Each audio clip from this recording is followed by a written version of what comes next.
Hey guys, I want to apologize ahead of time for the terrible mic and audio quality. I'm still having trouble figuring out how to work this.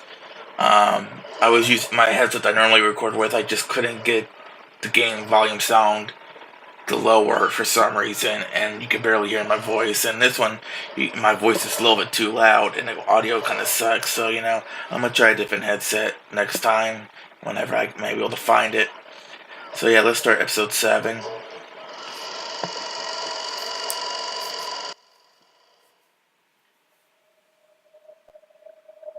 As you know, the story is obviously fictional and whatnot. So, like I said, this headset's pretty bad. So if you hear me, breathing or sniffling and stuff, smacking, I'm sorry ahead of time. Earth to earth, ashes to ashes, dust to dust, illusions to illusions, and dreams to dreams.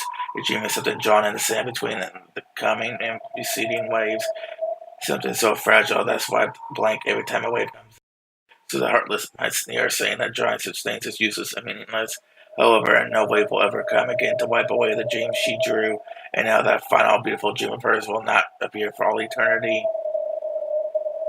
Come and try and picture it as though the rays of the gentle afternoon sun on a warm spring day simply forgot to grow dim ever again. It truly is such a wonderful thing. Witness to your final dream, Publius Virgilia Maro. The suspects were gathered in a room as several inquisitors of Heresy were reporting on the results of their investigation. Their uniforms closely resembled those of Iser and Jungfrau, but they were slightly different. Also different were the badges signifying their depart. Then came the sound of someone clapping their hands once. It was the lead female inquisitor, and she was announcing that all reasoning had been completed. As been shown, it's all quite clear. Know that the preceding logic has proven the non-existence of your alibi. At the other end of her pointing finger was a quivering maid with the frightened eyes. Her name was, no, that's not important. What matters now is that she could have entered the closed room study where the victim was found whenever she pleased, and furthermore that her claimed alibi for the time of the crime has been proven to contradict the facts. Shaking, the maid tried to continue her logical pleading, but all her statements had already been seen through. With this, we conclude our proof of who done it and how done it. Know that your position as the culprit is now unshakable fact. You must be joking. But why would I kill the master I love and respect so? I have no motive, no reason, who did it and how. Now that the assumption needs is more sufficient, please allow me to speak. Know that motives are unnecessary mysteries. The Inquisitor spoke coldly.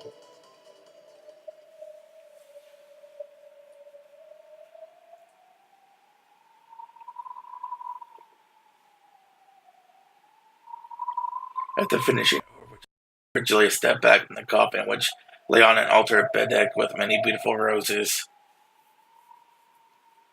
In her place, Battler moved to the front of the coffin wearing his territory lord's cape.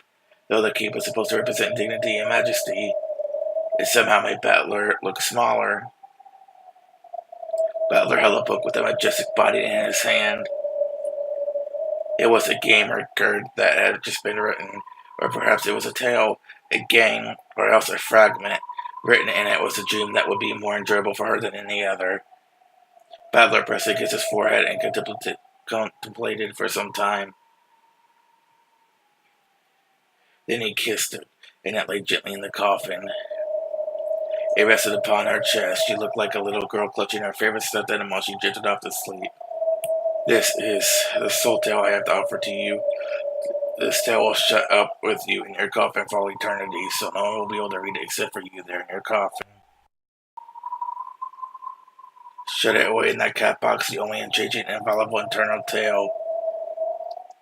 This way no one will be able to defile it, no one can deny it, and no one can argue against it. This is just between me and her, just the two of us, our one and only certain truth.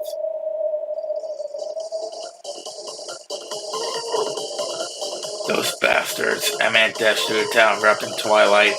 The daytime hustle and bustle of this beautiful village, which combined the traditional with the orderly in the classic style of the last century now, seemed like a mere dream. The orange setting sun was already hidden behind the clock tower, and the narrow alleyway was rapidly descending into darkness.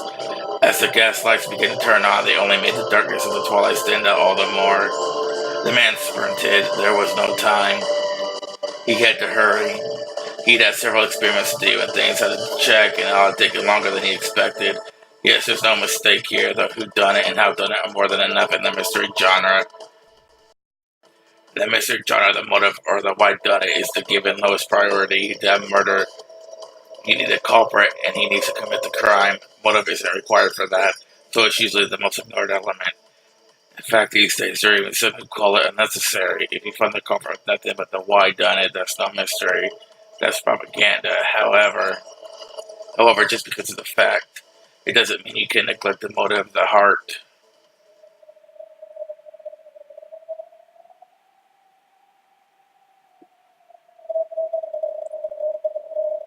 We both know how much fun she'll be having in her final sleep, so I doubt anyone could disturb it. After all, who could possibly disturb a sleeping child smiling at a happy dream? Come, it is time for us to leave. If we're too noisy, we'll wake her from her dream. You're right. What else should we do with the sleeping gigs? Put a blanket on them, turn off the lights, and walk away quietly. At the coffin one last time, Virgilia turned around quietly. Butler did the same, but then he stopped and turned to face the rose-covered altar.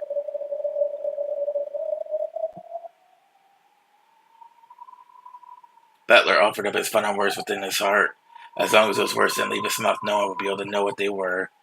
However, those words of the heart caused Butler's expression to change several times. At first he frowned sadly, then his face clouded with remorse, and then changed to a bitter,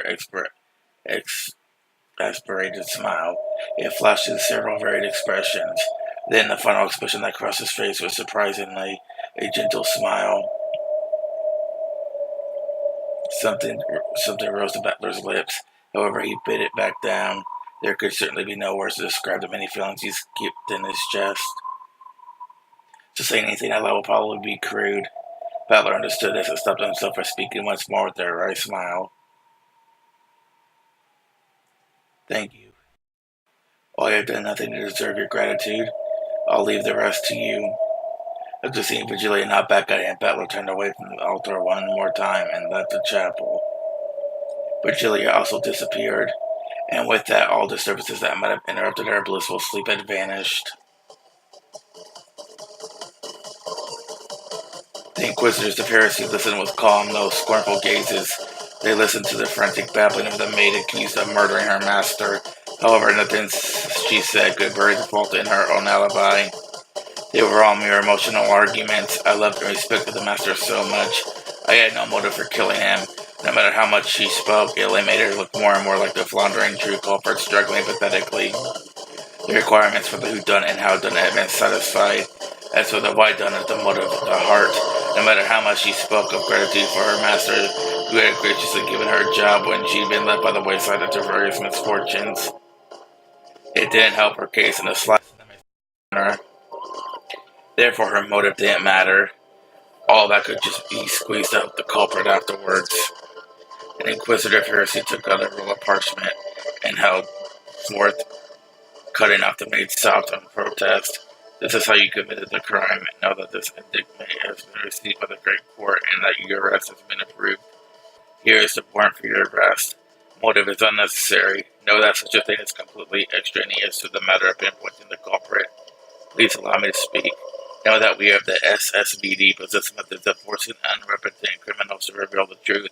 With these interrogation tools blessed by the powers of justice, we inquisitors of heresy will strap up your limbs, burn you, crush you, strip you, and hang you. And so, wring the very truth out of you, it is even necessary for you to confess. Aides, arrest that maid. It wasn't me. I didn't kill the master. No, no, no. Okay, finally the guy that seems online of. Don't know who he is yet, though, but, find out now, I guess.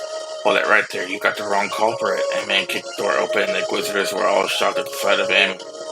But why are you here? Know that this case is no longer your responsibility. Quiet. You find one person with an alibi and just assume that she's the culprit. Do you really think there's no need for a motive for her, a heart in crime? Crimes are committed by people. There are no crimes without a heart. I'll never accept a theory that neglects the heart. I didn't know that your obsession over the whodunit is simply embarrassing. The whodunit is unnecessary. Such a thing can be extracted easily through interrogation. Even the great court has already acknowledged this woman as a culprit.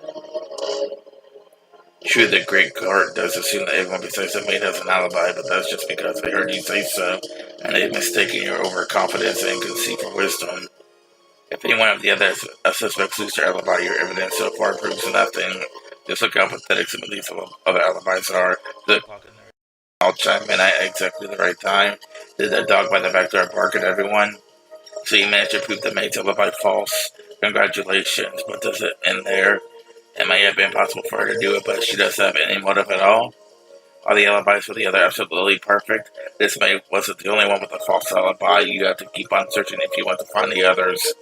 Was there some sort of grudge against the victim or some money-related problems? Don't abandon motive, don't abandon the heart. Dry mysteries where the motive can just be figured out later aren't worth anyone's time. If the maid isn't the culprit, then why does she fake an alibi? Even asking such a question is a waste of time, that we just have to interrogate her, bring out the red truth, and have her sign and red blood to everything that happened at the time of the crime. Yeah, you probably can't do that. You can just use that torture of yours to squeeze out anything frankly objectively seen from the eyes of God. But you know what? I'll never accept mysteries and theories that lack heart. I've already taken over responsibility for this case. I even have a decree right here. A saw that there's no reason to hesitate. I order you to arrest this maid. When she gave this order, her subordinates hesitated, looking back and forth between their superior and that man. I won't let you. The real culprit's a different person. It's possible to use this motive to find them, and the alibi trick is an old one. You can't neglect the heart. There's no need for that. We just have to find the suspicious ones who could have committed the crime, interrogate them, and squeeze out the red truth. On the off chance that they aren't the culprit, then we just have to interrogate the next suspect. You call that reasoning? Stand back. We will arrest that woman. Know that the maid is a culprit.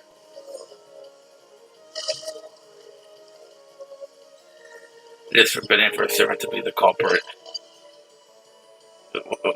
What did you say? The words of power blasted away the age and arrest the maid. Van Dyne's 20 Rule 11. If you want to torture this maid, make sure you double check the alibis for the second wife and her lover first. Those who already have a clear alibi at the time of the crime. That an alibi, damn it, a fool like you could understand no matter how easy I make it for you. If you want to call yourself the head inquisitor, try and figure it out at least that much for yourself. Until then, I'll be taking the maid's arrest warrant. Then what about you? Can you prove that this maid didn't commit the crime? Now that she was clearly away from the kitchen at the time of the crime, what was she doing then and where? She can't prove it, I can't prove it, and you can't prove it, no one can. That's why we have no choice but to use these torture devices to interrogate her until the red truth is squeezed out. You could squeeze out as much blood and truth from the true culprit as you damn well please. However, I won't let you interrogate or torture anyone who isn't the culprit. This is why everyone says you're too soft. All the suspicious must be interrogated. That is how we Inquisitors of Heresy conduct our witch trials. That's right, we are Inquisitors of Heresy, failing evil, which is our job. However, we mustn't risk hurting the innocent. We mustn't put them under suspicion. All humans have their own personal truths. Those should only be exposed when they commit crimes. We've been given the right to expose them. There's one thing we can't do. What? No one, not even God, has the right to expose the innocent truth of those who have not sinned. The maid finally realized that he was trying to protect her. I don't know who you are, but thank you very much. I'm really not the culprit. Yeah, I know. Your boyfriend said he'd be willing to give up everything to prove your alibi. You should thank him. That kid, the kid's honor and reputation are worth nothing compared to you, but if he does that, it won't come to the exposing the secrets between lovers of the job for third-rate magazines.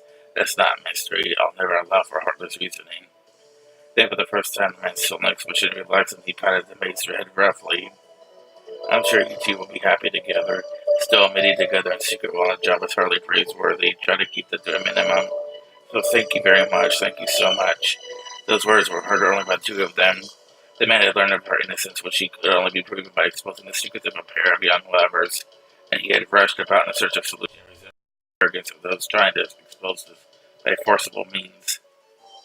The point of theory making is to create a culprit to trample the truth that lie in the hearts of those who have not sinned.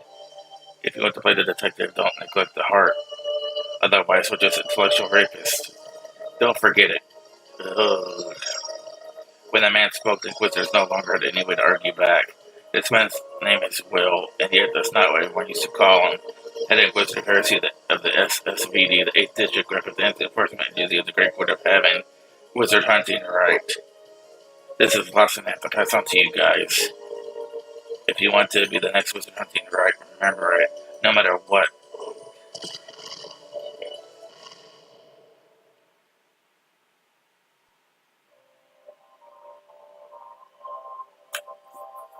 And then we got our usual badass intro that we see at the end of, or the beginning of every episode. This one seems to be different, though. Interesting. I guess because so much happened and whatnot, I guess I had to make a new one. Or is it? Is it different? Is it? I think this one's different. Okay, maybe.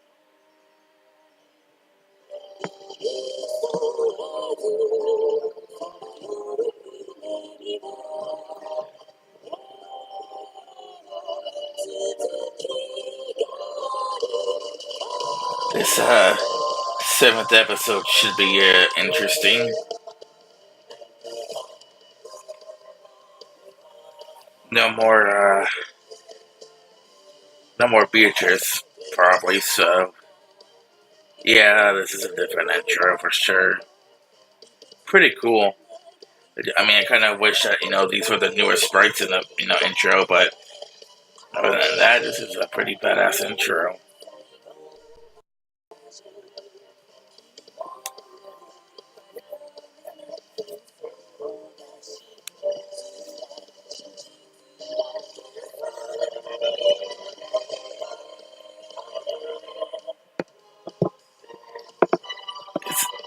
Is it gonna end yet? I think we've seen each character like multiple times already. There's the island, so yeah. Okay, there you go. Intro over. Wasn't bad, but we don't need an intro at the beginning of every episode, I mean, especially this far in. But I am going to take a few minute break here, guys, to get a drink and whatnot. Okay, quietly. The rain fell down there, and the sun has stripped on the outer walls of the chapel, quietly watching away the dust of the living. The chapel doors were open. During a wedding, only those with invitations are allowed inside. However, during a funeral, the doors are open to all who remember the deceased. So this must be a funeral. A shadow holding an umbrella approached the chapel. It was Will.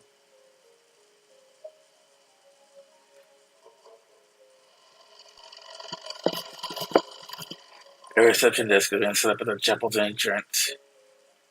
As the shadow approached, Ken, who had been sitting at this desk, stood up and welcomed him with a bow. This is the reception desk. We are collecting the names of all mourners. You was sign in here.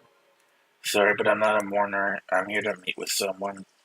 You came to a funeral to meet someone? A dubious expression rose again in his face. Will put an envelope in his pocket and showed him the sender's name. My apologies, please enter. Thanks. Could I at least have one of those? Thank you very much. I am sure she will be pleased. Ken handed one of the set of golden roses which was being handed out to all the mourners. Took it, silently bowed his head, and entered the chapel.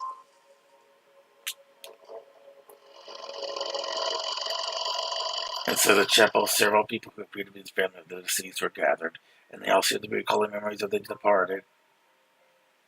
Oh, Beatrice, oh. Father, please take care. Why don't you rest in the waiting room for a bit? I killed her. I did it. Absurd. How could that be, Rosa-sama? Father's really bawling. Yeah, Beatrice, I'm sure he didn't cry this much when Mother passed away. Hey, now's not the time to say things like that. Some sobbed, unable to conceal their tears, as some spoke softly of old memories. They were all remembering the dead in their own way, it seemed. When Will approached the altar, several people turned around. Of course, none of them knew who Will was. Paying this no mind, Will walked in front of the casket on the altar, which seemed to be buried under golden roses. Inside the casket, there was no corpse. Instead, as though it lay there in place of a body, was a single thick book with an extravagant binding. The space all around it was filled with countless golden roses. There were words printed on the book's cover: "To my beloved Beatrice, October 5th, 1986. Miss Beatrice, if it was Mrs., then forgive me. I have never met you. However, allow me to express my condolences." He took the rose he received from the reception area and placed it in the casket. He absolutely had no connection to the woman called Beatrice. However, since he had come to visit a funeral, He had to show this minimum amount of respect for the dead. A part of this world prayed for the passage of the dead into the next world.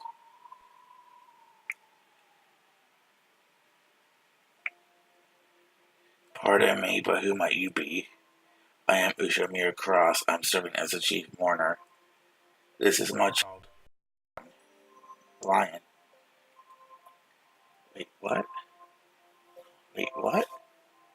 Okay, yeah, pleased to meet you. I'm Ushamir Lion. Lion, who the heck are you? It's written as, but it's pronounced Leon. Oh, okay, so it's Leon? I guess it's a bit strange for a Japanese name. Paul stared at Leon's face, wearing a confused expression. He didn't seem particularly interested in props, but Leon had apparently drawn some sort of reaction from man. Whether the interest is most, or he felt like something was out of place. Cross summoned Madame says about time. I see, ladies and gentlemen. If we're too noisy in here, maybe it may disturb the dead. I've been told that the waiting room has been readied. Shall we move over there? Where the cross called out to everyone to begin to move towards the chapel waiting room. My apologies, Lion. Could you entertain our guest for now? I will guide the others to waiting room. Yes, Father. I look like a natural conversation. Father or child? Father and child, is it? Yes, but what do you ask? We should marry across the child is supposed to be Jessica. Jessica's my little sister. Do you need me to call for her? No, that won't be necessary. Apparently, some sort of game was already being played right off the bat. Scratching his head with an irritated look on his face, Will glanced around. Pardon me, but what sort of relationship do you have with the deceased? None at all. It's a real pain. Then why did you come to this funeral? Since Leon was a fairly mild person, his behavior was met with nothing more than a blank expression. A normal person would probably have been put on a dubious look long before this. Will scratched his head again, yelled angrily at someone other than Leon. I'm here. Is it about time you showed your face? The members of the Ushimi family had already followed crosses and instructions and moved to a waiting room. By now, no one could have seen the. By now, no one could be seen in this cold, vast chapel decorated with gold roses, except for Will and Leon. So you've come, whispered Hunting, right? Inquisitor of her. The girl's voice came suddenly from behind the pair.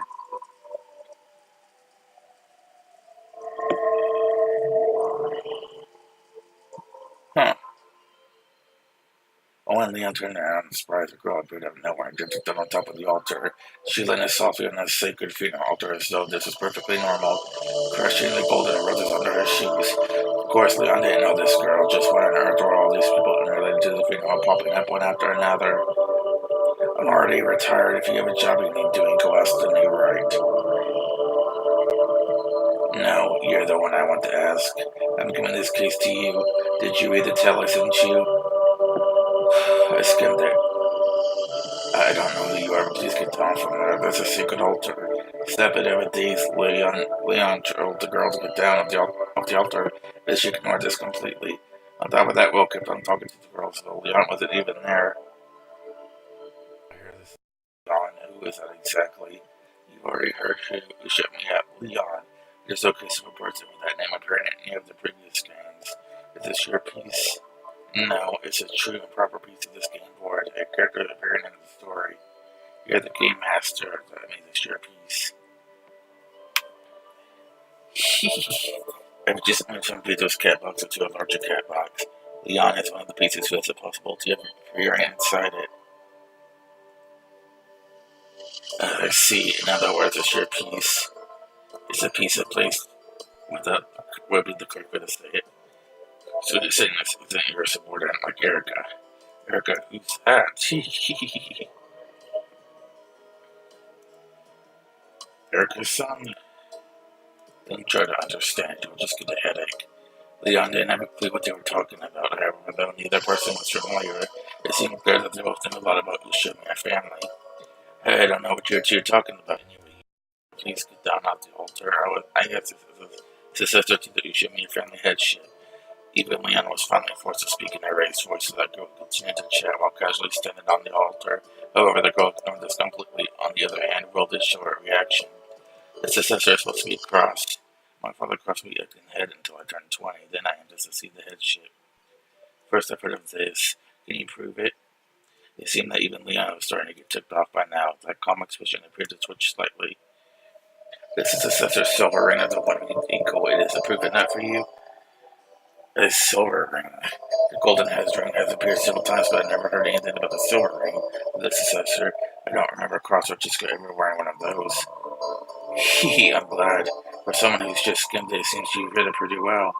When a witch hands you a story, you never know when something absurd might pop up, especially when it's a great witch from the Senate. Who in the world are you two? I don't have a clue what you're talking about. If you finished offering flowers to the departed, please make your exit. It seems you two aren't worthy of our family's hospitality. Leon finally ran out of patience. These were the strictest words that this gentle kid could unleash. Well, and the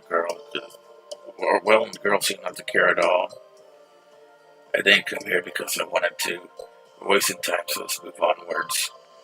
Right. Try and beat this game as a game master at Brookersville. I invite you to join in. I refuse. Well, why? I'm retired now. Reasoning and mysteries aren't my business anymore. How do you intend to spend the rest of your life? Is wizard hunting right going to give up witch hunting? There is still fox hunting and clam hunting to look forward to. I didn't come here to discuss the rest of my life with you, so you came here to refuse? Know that your powers of deduction are truly a sight to behold. Then do as you will, go wherever you please. That is assuming that you can leave this place. So, the terms of payment. In truth, Will had resigned himself from the beginning. He knew that he was incapable of refusing the invitation from the great Lady Birkenstow, who killed Beatrice. That's my game. In payment, I'll forgive you for your insolence and let you leave this chapel. I got that bored I'm hidden, which is just not being spoken to rudely. That's only for hags who tired of life after 1,000 years. I'm still plenty young, so I love thinking of horrible fates and wish to trap for men like you. So, who's my enemy? There is none. There's no one to stand in your way. I just want to sit back and watch you make your beautiful checkmate in this game. I've even found you an ally. That's what this Leon is for. After hearing that name spoken out of the blue, Leon frowned once more. Apparently they were moving things along without Leon's knowledge or understanding, which the latter seemed to find truly irritating. Leon is a member of the Shimia family and should prove to be useful ally, seeing as no one in the family knows you. I'm not sure what this is all about, but I can hardly be able to see what's going on here. See, with help like this, it'll be a piece of cake. Entertain me, my master, wizard hunting, right? Oh, well, maybe a polite theater goer, but I might throw up one at you if I get bored, okay? Well, scratching his hair after this piece looked on his face. He wasn't at all interested in getting involved, but by now he realized that he couldn't disobey Birkenstow's orders. Then he approached the casket and pointed at his rose filled insides. Ooh, it kind of froze there for a second. You asked me to solve the case of Bitch's murder, but Van Dyne's 20 rules, Rule 7, it is forbidden to have a crime without a corpse. That's a devil's proof. Maybe it's just inside the casket. Unless you can prove that no corpse exists, this is a mystery. Rule number 1 is forbidden to have a crime without all clues presented. Don't worry, everything is gathered here. Though there was no change to Wilson's unsatisfactory expression, he seemed to have understood the general pattern of this place. The simple fact that the mere Inquisitor of Heresy had been summoned by an uninhabited, fickle, cruel, great witch of the Senate meant that he'd be treated as no more than a mere underling. All along he had possessed no way to refuse her. So who killed the owner of this empty coffin? I'll answer that question. However, you'll let me do things my way, as you like.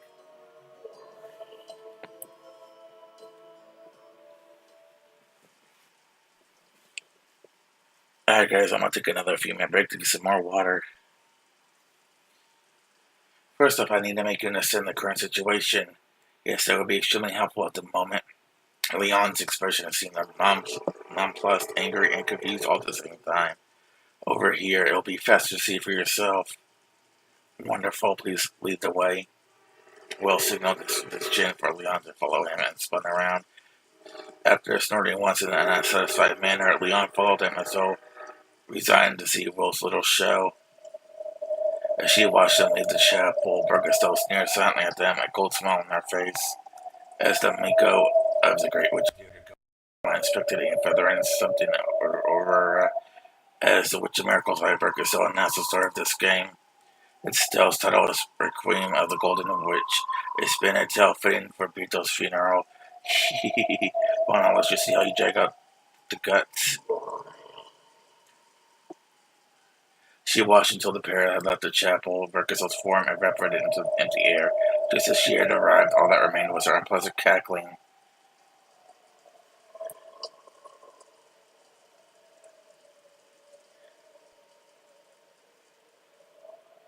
Outside, it was still raining.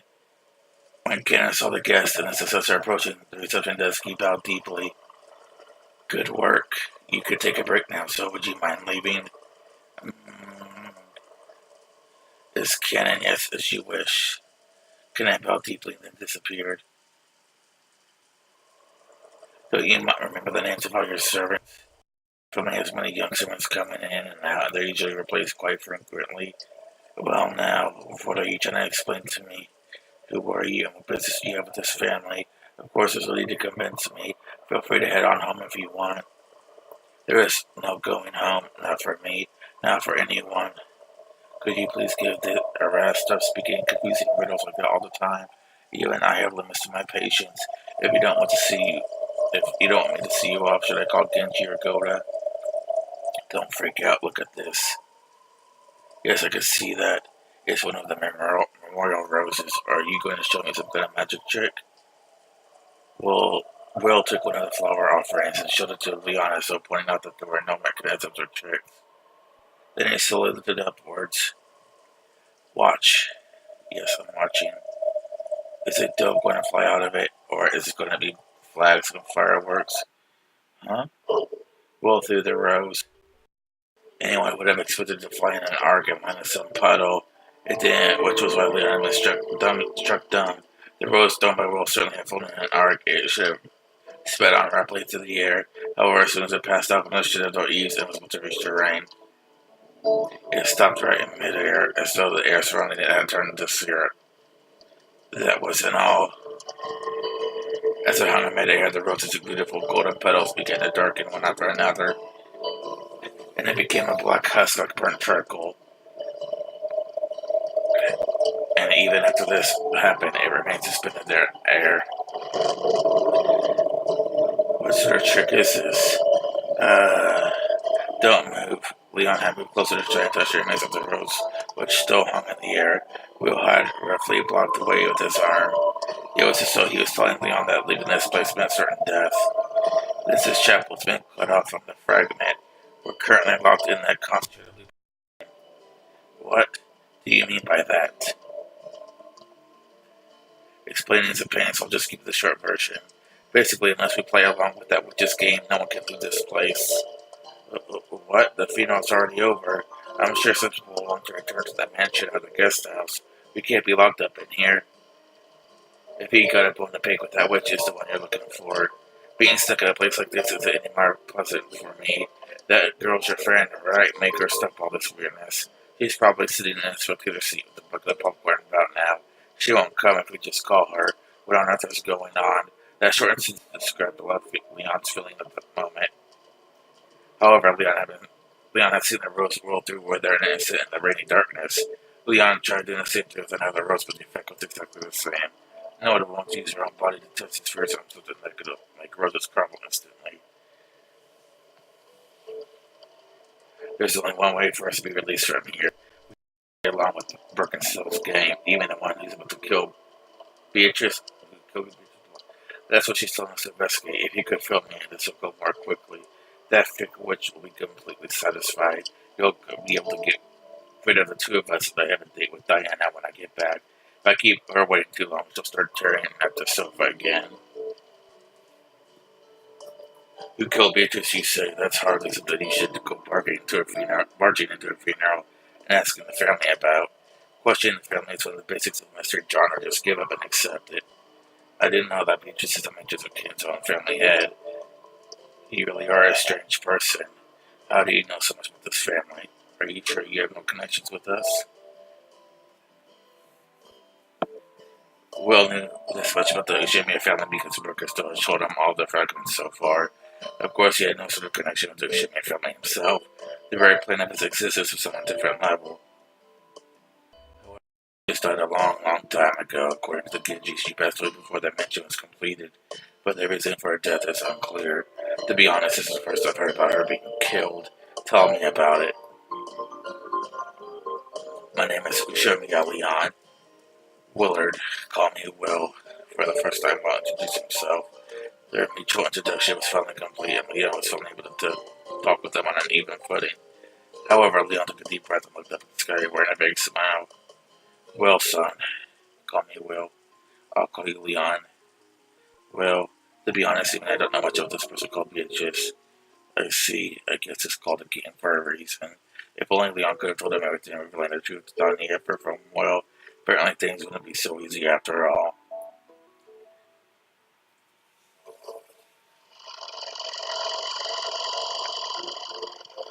Everyone who enters the Ushimi family knows the name and image of Beatrice. That's because of the massive portrait it's all, isn't it? That portrait was first displayed in April of 1984. Seriously, how is that you know so much? Oh, well, it's about time I stopped finding that odd. I'm sure y'all just start speaking in riddles again. Leon was a professor and lived in the head house, so that made conversations with kids an everyday occurrence. Because of this, Leon must have been used to chatting with people who are moody or hard to follow, with the understanding that getting stuck on the details would be nothing but a waste of time. The conversation naturally fell into a pattern as though Leon and this unknown man were longtime friends. Everyone knows Beatrice, and yet no one knows her. Kanto's the only one who has ever met her. The head seems to be particularly cranky today. I'll introduce you to him when a chance presents itself, so I ask that you develop an appropriately discreet attitude, well, son. That was quick. I thought you'd resist a bit more than that. I'm used to speaking with the family head. I've learned to accept most unreasonable situations, go with the flow. Arkansas set up a barrier cutting the chapel off from the rest of the world. To destroy that, they would have to find out who killed Beatrice. For Leon, who had already experienced many of Kingdom's reigning to understand this was much more than enough.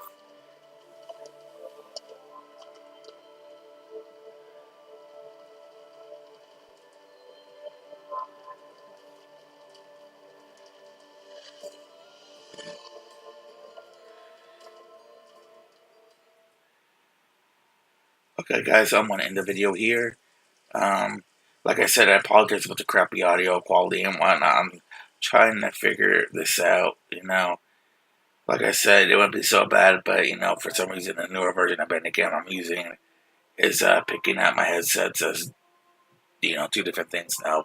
One is picking up the headset sound, and then as a separate option is picking up the mic instead of picking them up both at the same time like it used to. Another headset that I have. So yeah, thanks for watching, guys. I'll see y'all later.